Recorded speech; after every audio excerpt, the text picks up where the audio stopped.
Good morning students. In today's lecture we will discuss about the topic the International Labour Organization. जब हम international labour organisation की बात करते हैं तो हम जो हिस्ट्री है उससे बिगिन करेंगे और बेसिकली हम ये रीज़न समझेंगे कि इंटरनेशनल लेबर ऑर्गेनाइजेशन को फॉर्म करने का क्या रीज़न था, क्या ऑब्जेक्टिव था। तो हमारा जो हम लॉ पढ़ रहे हैं, हम लेबर लॉ पढ़ रहे हैं, तो जाहिर सी बात है जब हम लेबर लॉ पढ़ रहे हैं तो लेबर लॉ के लिए अगर इंटरनेशनल लेबर ऑर्गेनाइजेशन कोई बनाया गया है तो वो इंटरनेशनल लेबर वेलफेयर के लिए, इंटरनेशनल लेवल पे लेबर वेलफेयर के लिए काम कर रहा है, ऐसा हम जनरली एज्यूम करते हैं। तो बेसिकली जब हम इंटरनेशनल लेबर ऑर्गेनाइजेशन की बात करते हैं तो आज का जो हम टॉपिक है उसको हम 3 पार्ट्स में डिवाइड करके पढ़ेंगे। सबसे पहले तो हम उसका ओरिजिन पढ़ेंगे, उसके बाद हम पढ़ेंगे कि क्या प्रिंसिपल्स हैं इंटरनेशनल लेबर ऑर्गेनाइजेशन के, और जो लास्ट हम पढ़ेंगे वो हम पढ़ेंगे ऑब्जेक्टिव्स क्या हैं आपके इंटरनेशनल लेबर ऑर्गेनाइजेशन के। तो अगर मैं ओरिजिन की बात करती हूँ तो जब आप लेबर से रिलेटेड बात करते हैं, कोई भी बात अगर लेबर से रिलेटेड होती है तो सबसे पहले अगर आपने कोई ऑर्गेनाइजेशन या कमीशन कोई फॉर्म किया है तो आप किसी भी ऑर्गेनाइजेशन को फॉर्म करते हो तो एक ऑब्जेक्टिव होता है उसको फॉर्म करने के लिए, कहीं ना कहीं से एक कोई रीज़न अराइज होता है जिसकी वजह से वो ऑर्गेनाइजेशन फॉर्म किया जाता है। अगर हम इंटरनेशनल लेबर ऑर्गेनाइजेशन की फॉर्मेशन की बात करें या उसके ओरिजिन की बात करें तो ये जो स्टार्ट हुआ था, जो ओरिजिन इसका स्टार्ट हुआ था, बेसिकली जो रीजन्स अराइज हुए थे वो बेसिकली इसके जो अराइज हुए थे वो 18-19 सेंचुरी में ही अराइज हो गए थे। 18-19 सेंचुरी में बेसिकली हुआ क्या था, 18-19 सेंचुरी में अगर हम बात करें और अगर हम बात करें कि सबसे पहले ये जो कॉन्सेप्ट है वो कहाँ आया था, कहाँ रीजन्स अराइज हुए थे, तो सबसे पहले जो आपका यूनाइटेड किंगडम है वहाँ से ये धीरे धीरे आइडिया डेवलप होना स्टार्ट हुआ था। और ओरिजिन बेसिकली इसलिए हुआ था क्योंकि उस टाइम क्या होता था कि इंडस्ट्रियलाइजेशन नया नया आया था। इंडस्ट्रियलाइजेशन में क्या था कि कैपिटलिज्म आ गया था। कैपिटलिज्म में एम्प्लॉयर जो है, मतलब पूंजीवादी जो लोग होते थे, वो जो गरीब लोग हैं, जो वर्किंग क्लास है, उनका एक्सप्लॉइटेशन करने लग गए थे। उनके पास जो भी असेट्स हैं, जो बेसिकली वेल्थ है, जो उनके पास कैपिटलिज्म में कैपिटलिस्ट के पास ज़्यादा होती थी, तो इसलिए वो क्या है फ़ायदा उठाते थे लेबर क्लास का। तो 18-19 सेंचुरी में ये होने लग गया था। फिर सबसे पहले जो ये चीज़ें स्टार्ट हुई थी वो सबसे पहले यूनाइटेड किंगडम में स्टार्ट हुई थी और फिर धीरे धीरे करके फिर ये यूएसए में आई, फिर उसके बाद फ्रांस में आई। तो ऐसे ऐसे ये इसका जो एरिया है वो बहुत वाइड होता गया। जैसे जैसे इंडस्ट्रियलाइजेशन जगह जगह गया, जैसे पहले यूके में आया, फिर यूएसए में आया, फिर फ्रांस में आया, जहाँ जहाँ इंडस्ट्रियलाइजेशन का कॉन्सेप्ट आने लग गया वहाँ पे जो लेबर क्लास है उसका एक्सप्लॉइटेशन स्टार्ट होने लग गया। जो कैपिटलिस्ट थे, जिनके पास बहुत सारी वेल्थ थी, या फिर हम कह सकते हैं कि जो एम्प्लॉयर थे, जो जिनके अंडर में एम्प्लॉयज़ काम करते थे, वो अपने बेनिफिट्स के लिए काम करने लग गए, वो अपने प्रॉफिट्स को देखने में काम करने लग गए। उनको कोई फ़र्क नहीं पड़ता था कि जो आपके एम्प्लॉयज़ हैं उनकी वर्किंग कंडीशंस ठीक है या नहीं, उनका किसी तरीके से हैरेसमेंट तो नहीं कर रहे हैं वो, उनको कोई फ़र्क नहीं पड़ने लग गया था। तो इसी वजह से जो है आपका कहीं ना कहीं जो एक कॉन्सेप्ट, एक थ्योरी डेवलप होने लग गई कि ऐसा क्या किया जाए कि जो लेबर है उसके जो ह्यूमन बेसिक राइट्स हैं वो उसको कम से कम मिले।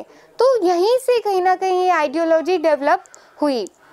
अगर हम बात करें कुछ स्कॉलर्स की, अगर हम बात करें जिन्होंने इस आइडिया को सपोर्ट किया, बेसिकली जब हमने लेबर वेलफेयर थ्योरीज पढ़ी थी तो आपने एक थ्योरी पढ़ी थी, थ्योरी ऑफ फिलांथ्रोपिक की थ्योरी में हमने क्या पढ़ा था कि लव ऑफ मैनकाइंड, ठीक है, love of Mankind for Mankind, मतलब एक इंसान के प्रति जो प्यार होता है उस थ्योरी को हम थ्योरी ऑफ फिलांथ्रोपिक कहते हैं, जिस इसमें क्या होता है कि आपका जो एम्प्लॉयर है उससे ये एक्सपेक्ट किया जाता है, जनरल ह्यूमन बिहेवियर जो एक्सपेक्ट किया जाता है कि आप थोड़े इमोशनली अपने एम्प्लॉयज़ के साथ अटैच रहोगे, आपका एक लव वाला, नेचुरल लव वाला एक अफेक्शन होना चाहिए अपने एम्प्लॉयज़ के साथ, तभी एक हेल्दी इन्वायरमेंट आपके ऑर्गेनाइजेशन में डेवलप हो पाएगा। लेकिन जब इंडस्ट्रियलाइजेशन का स्टार्टिंग हुआ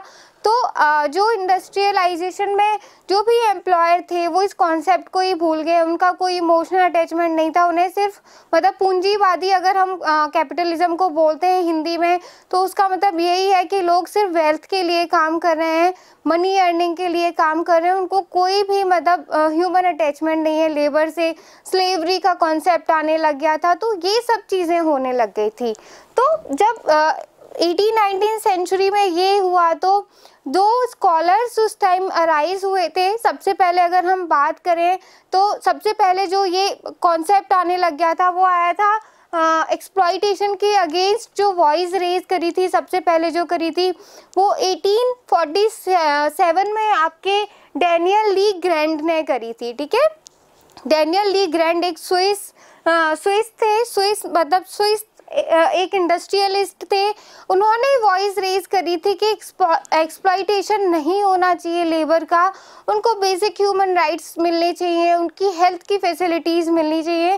तो उन्होंने अपोज किया था इस कैपिटलिज्म को। और दूसरा उनके बाद जो आए थे, जिनको हम अगर बात करें तो जो इंटरनेशनल लेबर ऑर्गेनाइजेशन का जो होल कॉन्सेप्ट है, अगर उसके ओरिजिन की हम बात करें तो उसका जो पूरा क्रेडिट जाता है वो आपके रॉबर्ट ओन को जाता है। रॉबर्ट ओन ने जो है वो फिलांथ्रोपिक आइडियोलॉजी को फॉलो किया था और उन्होंने ये कॉन्सेप्ट अराइज किया था। उन्होंने सबसे पहले वर्क किया था, उन्होंने मतलब वर्किंग आवर्स रिड्यूस किए थे अपनी इंडस्ट्री में, वो भी इंडस्ट्रियलिस्ट थे। उन्होंने अपनी इंडस्ट्री में जो है अपने वर्कर्स के वर्किंग आवर्स रिड्यूस किए थे, उनकी वर्किंग कंडीशन इम्प्रूव करी थी और उन्होंने ही सबसे पहले वो किया था कि एम्प्लॉयज़ कुछ मतलब छुट्टियों पे हैं, नहीं आ पा रहे हैं, कुछ ऐसी सिचुएशंस अराइज हो रही है, फिर भी उन्होंने उनको जो उनके जो भी वेजेस हैं वो कंप्लीट पे किए थे। तो यहाँ से एक आइडियोलॉजी अराइज हुई थी आपकी लेबर वेलफेयर के रिगार्डिंग। ठीक है, तो ये धीरे धीरे कॉन्सेप्ट जो है वो अराइज होने लग गया।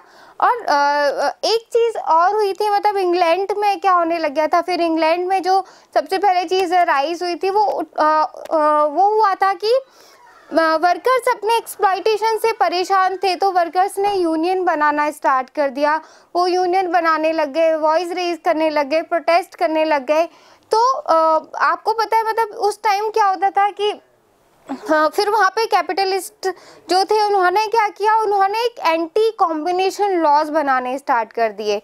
एंटी कॉम्बिनेशन लॉज बेसिकली क्या थे, उन्होंने क्या किया कि जैसे ट्रेड यूनियन फॉर्म होने लगी तो उन्होंने उसके अगेंस्ट में लॉ बना दिया, मतलब एंटी कॉम्बिनेशन लॉ बना दिया कि ट्रेड यूनियन को इलीगल बना दिया, इलीगल देने का जो लॉ है वो बना दिया। इस तरीके से वो एक्सप्लॉइट करने लग गए थे आपके वर्कर्स को। ठीक है, तो इस तरीके से 18-19 सेंचुरी में ये होना स्टार्ट हुआ। फिर 1847 में डैनियल ली ग्रैंड की वॉइस आई, फिर उसके बाद आपकी रॉबर्ट ओन की वॉइस आई और धीरे धीरे 1890 तक बहुत सीरियस एफर्ट्स इस रिगार्डिंग में होने लग गए। और फाइनली 1905 में आपकी दो इंटरनेशनल लेवल पे ट्रीटीज़ हुई।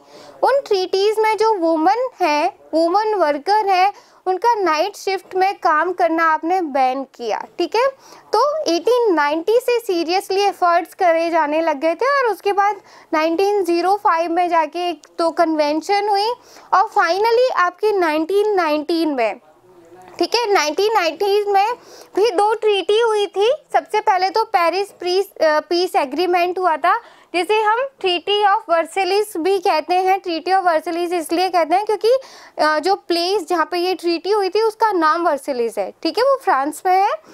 और उसके बाद जो हुआ था वो लीग ऑफ नेशंस। तो ये दो ट्रीटीज़ हुई थी आपके 1990 19 में, और उसके बाद जो आपका ILO फॉर्म हुआ था, ठीक है, उसके बाद इन ट्रीटीज़ में भी वही बात की गई थी। लाइक मतलब अगर मैं पेरिस पीस कॉन्फ्रेंस की बात करूँ तो पेरिस पीस कॉन्फ्रेंस है वो आपके प्रिंसिपल बताता है, ठीक है। पेरिस पीस कॉन्फ्रेंस में आपके प्रिंसिपल्स लिखे गए हैं ILO के, ठीक है। उसके क्या प्रिंसिपल्स होंगे वो पेरिस पीस कॉन्फ्रेंस से लिए गए हैं। और उसके बाद अगर ऑब्जेक्टिव की बात करें तो 1944 में एक और डिक्लेरेशन हुआ था, डिक्लेरेशन ऑफ फिलाडेल्फिया, ठीक है, 1944 में। उसमें उसके जो ऑब्जेक्टिव हैं वो डिफाइन किए गए थे।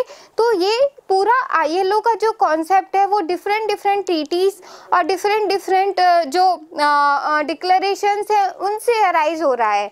और ILO एक ऐसा सिंगल ऑर्गेनाइजेशन है जो वर्ल्ड वॉर से पहले स्टार्ट हुआ था और अभी तक एग्जिस्टेंस में है, ठीक है, क्योंकि ये एक ऑर्गेनाइजेशन है जो 1919 में ही एस्टैब्लिश हो गया था और अभी तक ये एग्जिस्टेंस में है और अभी तक लेबर वेलफेयर के लिए ये काम कर रहा है। बेसिकली अगर हम 1946 में 1919 में आपका ILO एस्टैब्लिश हुआ, फिर 1946 में जो UN है, यूनाइटेड नेशंस है, उसने इसको स्पेशलाइज्ड एजेंसी बना लिया था अपनी, और जो आपका ILO है उसका हेडक्वार्टर जिनेवा में है, ठीक है।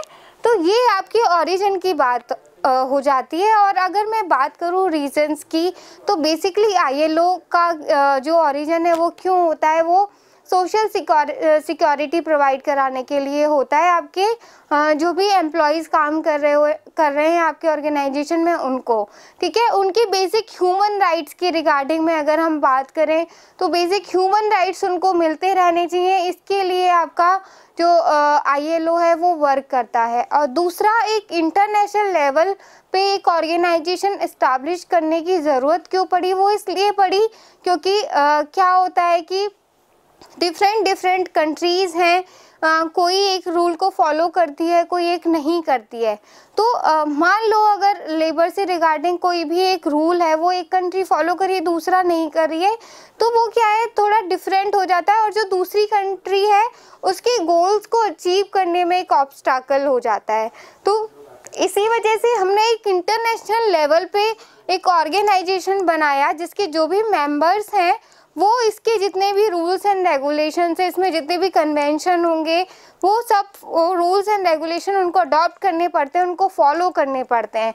लाइक अगर मैं इंडिया की बात करूँ तो इंडिया स्टार्टिंग से ही ILO का मेंबर है और मतलब जो भी हमारे इंडिया में लेबर लॉ से रिगार्डिंग लॉज चलते हैं वो सारे कहीं ना कहीं आप ILO से अडॉप्टेड हैं, ठीक है, ILO के प्रिंसिपल्स को वो फॉलो करते हैं। तो ये आपका बेसिकली ILO का ओरिजिन की बात हमने कर ली। अब हम बात करते हैं कि प्रिंसिपल्स क्या हैं। आपकी ILO का ओरिजिन हो गया, लेकिन प्रिंसिपल्स क्या है, क्या प्रिंसिपल्स फॉलो करता है आपका ILO। तो अगर हम ILO के प्रिंसिपल्स की बात करें तो sentiments of humanity and justice, sentiments of humanity of justice का क्या मतलब हुआ, ILO के प्रिंसिपल्स की बात करें तो ये बेसिकली ह्यूमैनिटी के कॉन्सेप्ट पे काम करता है कि ह्यूमैनिटी फिलांथ्रोपिक थ्योरी की अगर मैं बात करूँ वो भी एक ह्यूमैनिटी की बात है, ठीक है। ये बेसिकली फिलोसॉफिकल ऑब्जेक्टिव माने जा सकते हैं इसके। तो इसमें क्या है बेसिकली कि आप ह्यूमैनिटी मतलब आप ह्यूमैनिटी दिखाइए, आप ऐसा नहीं है कि आप उनको एक्सप्लॉइट कर रहे हैं, उनसे ओवर टाइम ले रहे हैं, वेजेस नहीं पे कर रहे हैं, तो ये अगेंस्ट ह्यूमैनिटी है, ठीक है, अगेंस्ट ह्यूमन राइट्स है। तो जो ILO है वो काम करता है ह्यूमैनिटी के प्रिंसिपल्स पे।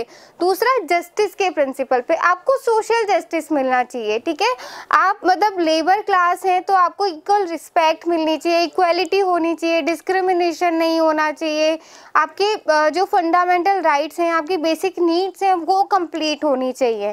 तो इस कॉन्सेप्ट पे, इस प्रिंसिपल पे आपका बेसिकली ILO है वो काम करता है। और अगर हम बात करें बहुत ही टेक्निकल टर्म्स में जाके अगर हम बात करें तो 4 जो है आपके प्रिंसिपल्स आपके बताए गए हैं ILO के।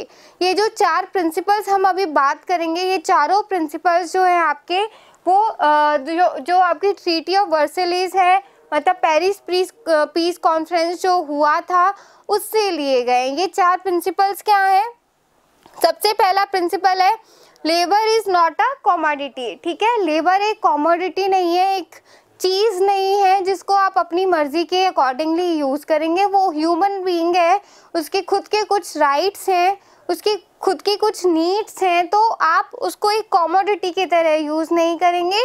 एक ह्यूमन के साथ क्या बिहेवियर होना चाहिए वो आपको फॉलो करना पड़ेगा। ठीक है, दूसरा है पॉवर्टी एनीवेयर। सबसे पहले क्या है कि क्या होता है कि आप रिच हो, ठीक है, आपके पास बहुत पैसा है, पुअर लेबर क्लास है, उनके पास पैसा नहीं है, अवेयरनेस नहीं है, एजुकेशन नहीं है, तो आप उनको एक्सप्लॉइट करने लग जाते हो।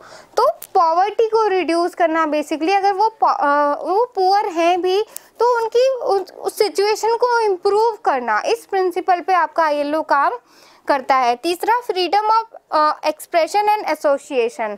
ठीक है, जब हम ओरिजिन की बात कर रहे थे तो हमने पढ़ा था कि एंटी कॉम्बिनेशन लॉज बनने लगे थे, कि ट्रेड यूनियन फॉर्म हो रही थी, तो एंटी कॉम्बिनेशन लॉ आपने बना दिया कि आप मतलब ट्रेड यूनियन नहीं बना सकते, आप अपनी वॉइस नहीं रेज कर सकते। तो अगर हम प्रिंसिपल्स की बात करें तो वहाँ पे ये आपने प्रिंसिपल डाल दिया कि हर एक इंसान को, चाहे वो लेबर हो चाहे कोई भी हो, उसको पूरा फ्रीडम है कि वो अपना जो भी व्यूज़ हैं, जो भी उसके व्यूज़ हैं वो फ्रीली एक्सप्रेस कर सके। ठीक है, जो भी बात है उसको बोल सके। तो ये भी आपने एक प्रिंसिपल बना दिया। तो आपका ILO इन्हीं कॉन्सेप्ट्स पे, इन्हीं प्रिंसिपल्स पे काम करता है।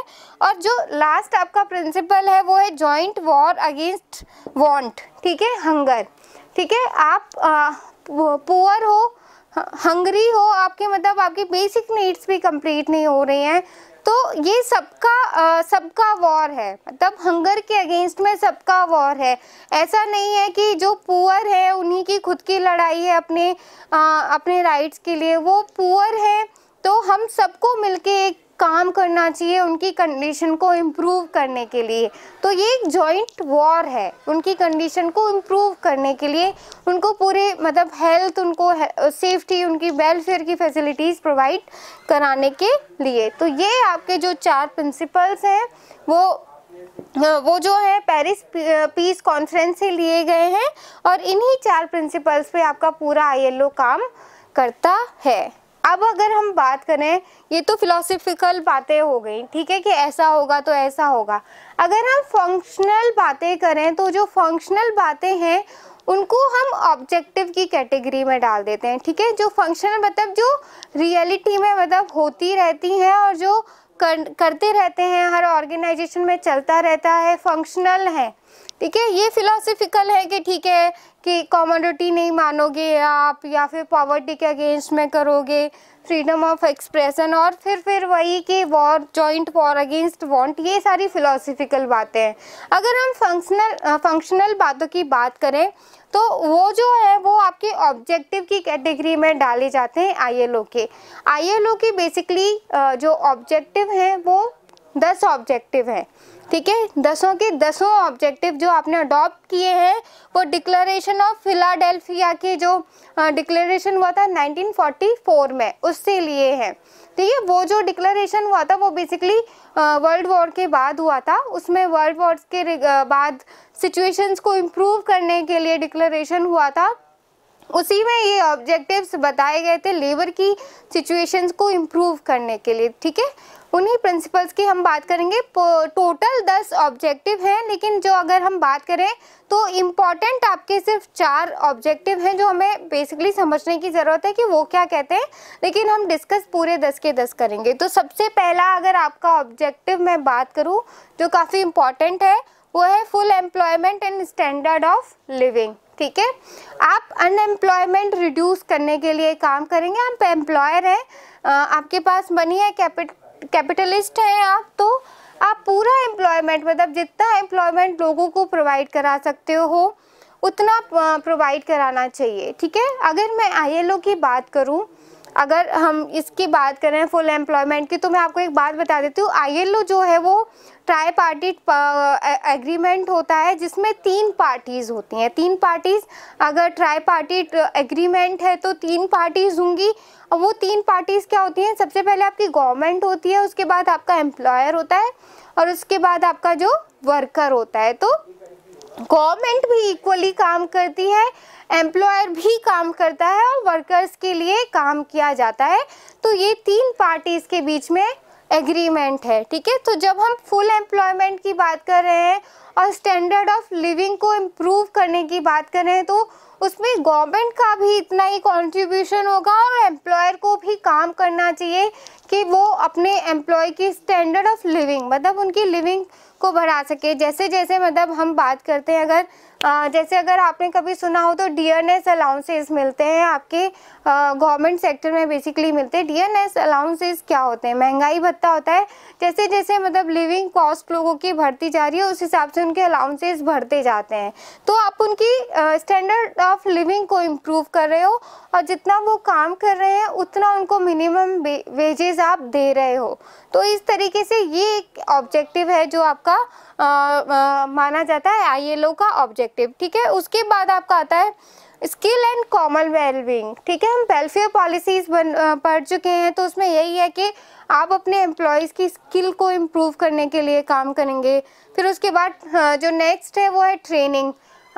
टेक्नोलॉजी इम्प्रूव होती रहती है, चेंज होती रहती है, तो उस हिसाब से आप अपने वर्कर्स को ट्रेनिंग भी प्रोवाइड कराते रहोगे, ठीक है। फिर नेक्स्ट है आपके wages and conditions of work, ठीक है। प्रॉपर हमने the payment of wages act पढ़ा है अपना इंडिया का, तो उसमें यही है कि प्रॉपर फॉर्म में वेजेस मिलने चाहिए और कंडीशंस ऑफ वर्क जो है वो पॉजिटिव होनी चाहिए।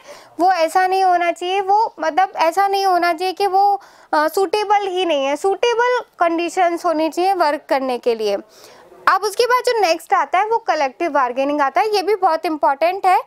4 की जो मैं बात करी थी, सबसे पहला तो full employment and standard of living.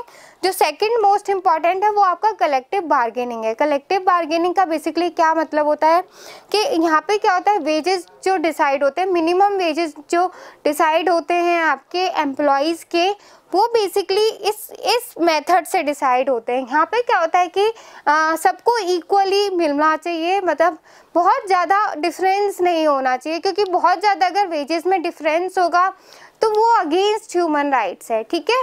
तो आप वो डिस्क्रिमिनेशन में माना जाएगा। तो कलेक्टिव बार्गेनिंग होती है, इंडस्ट्रियलिस्ट होते हैं उसमें, ट्रेड यूनियंस वगैरह होती हैं, उन बेसिस पे जो है आपके वेजेस डिसाइड किए जाते हैं। अगर मैं एग्जांपल की बात करूं तो आपके जो ऑटो हैं वो एक फिक्स्ड रेट पे काम करते हैं मोस्टली केसेस में।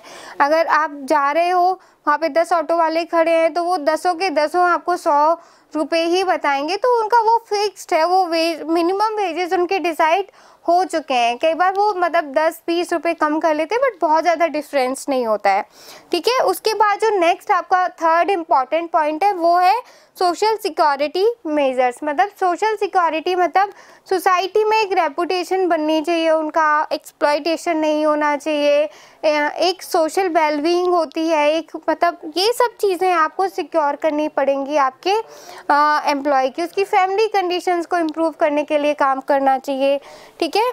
नेक्स्ट जो फोर्थ मोस्ट इम्पॉर्टेंट है वो है protection to life and health, ठीक है। फैक्ट्रीज में काम करते हैं, मैन्युफैक्चरिंग प्रोसेसेस में काम करते हैं, वहाँ पे उनकी लाइफ को रिस्क होता है, बाकी हेल्थ को नुकसान होता है। और दूसरा क्या है, मान लो एक स्टैंडर्ड आवर्स होते हैं, 9 आवर्स के लिए आप दिन में काम कर सकते हो। अगर आप उनको 18-18 घंटे 12-12 घंटे काम करा रहे हो तो वो भी उनकी हेल्थ के लिए हैज़ार्डस होता है। तो आपको ये देखना है कि आप ऐसा नहीं कर रहे हैं, आपको प्रोटेक्शन करना है उनकी लाइफ का और उनका हेल्थ का। और जो नेक्स्ट लास्ट आपका ऑब्जेक्टिव है वो आपका child welfare and maternity protection है, जिसके लिए बहुत सारे लॉज भी बने हुए हैं। मैटरनिटी के लॉज बने हुए हैं अलग से, चाइल्ड के लिए लॉज बने हुए हैं अलग से। तो ये आपका जो पूरा कॉन्सेप्ट है, ये आपका ILO का कॉन्सेप्ट है कि किन प्रिंसिपल्स पे वो काम करता है, किन ऑब्जेक्टिव्स पे वो काम करता है और कैसे आपके ILO का ओरिजिन हुआ, ठीक है। तो ये जो ओरिजिन है बेसिकली यही सब आपके, जब आप लेबर लॉ पढ़ते हैं तो यही इन्हीं ऑब्जेक्टिव, जो ILO के ऑब्जेक्टिव हम पढ़ रहे हैं, जो हम इसके प्रिंसिपल्स पढ़ रहे हैं, इन्हीं प्रिंसिपल्स पे आपके हर कंट्री का जो लेबर लॉ है वो फ्रेम होता है। तो आज की क्लास में हम बस इतना ही पढ़ेंगे। नेक्स्ट क्लास में हम ILO एंड इंडिया, मतलब इंडिया का और ILO का क्या रिलेशन है उसके बारे में डिस्कस करेंगे। और नेक्स्ट जो हम करेंगे कि चैलेंजेस क्या रहे ILO के लिए, तो ये सब चीज़ें हैं वो हम नेक्स्ट क्लास में डिस्कस करेंगे। आज के लिए बस इतना ही। Thank you so much, have a nice day, bye.